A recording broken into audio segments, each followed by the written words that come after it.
Here we have a child pushing a box across a level floor. The box has a mass of 10 kilograms, and the child is pushing with a force of 30 newtons.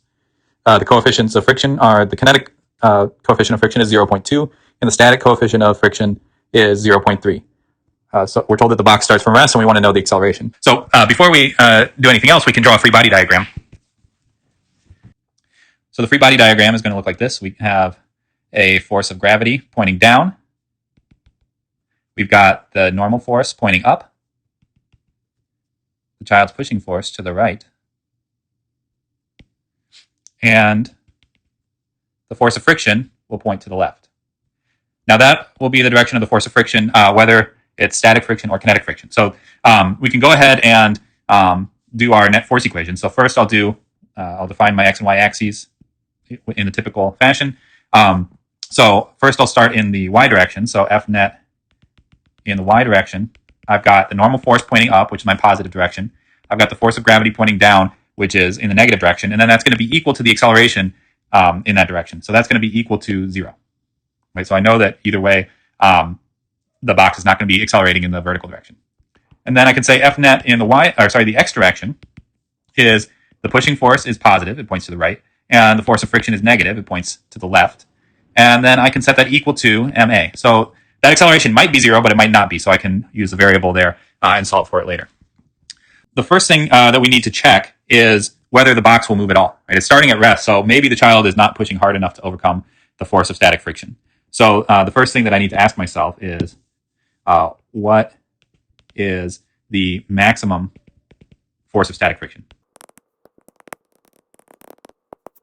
So the maximum force of static friction, well, we know that the force of static friction is going to be less than or equal to mu sub s times the normal force. Right? So the maximum would be the case where those forces are equal to each other.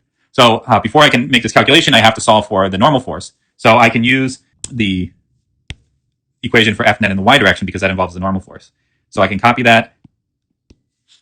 And what this tells me is that the normal force is equal to the force of gravity. And I know I can calculate the force of gravity is the mass of the object times acceleration due to gravity.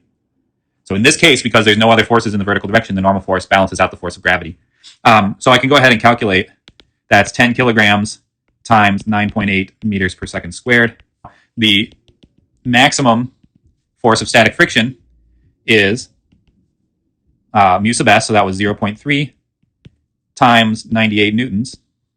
And that gives us 29.4 newtons. And that's less than the pushing force. So that means that the child is pushing hard enough to overcome the force of static friction. So the box will move. Right? It's just barely big enough, but just barely works.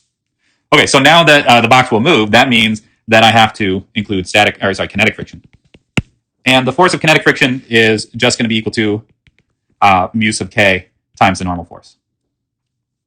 So I already found the normal force, so that's going to be 0.2 times 98 newtons, because that's unchanged. And that is going to give me that the force of kinetic friction is 19.6 newtons. So now I can go ahead and look at my net force equation in the horizontal direction. I'll copy that down here.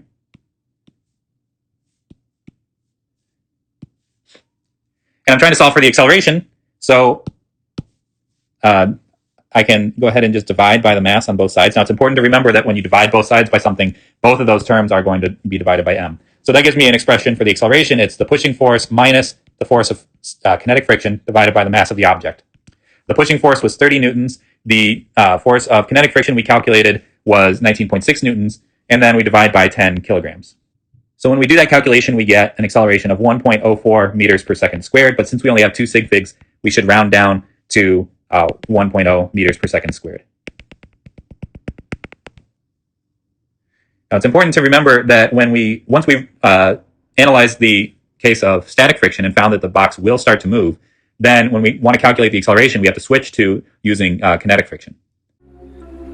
In the case of science, I think that one of the things that make it very difficult is it takes a lot of imagination. It's very hard to imagine all the crazy things that things really are like.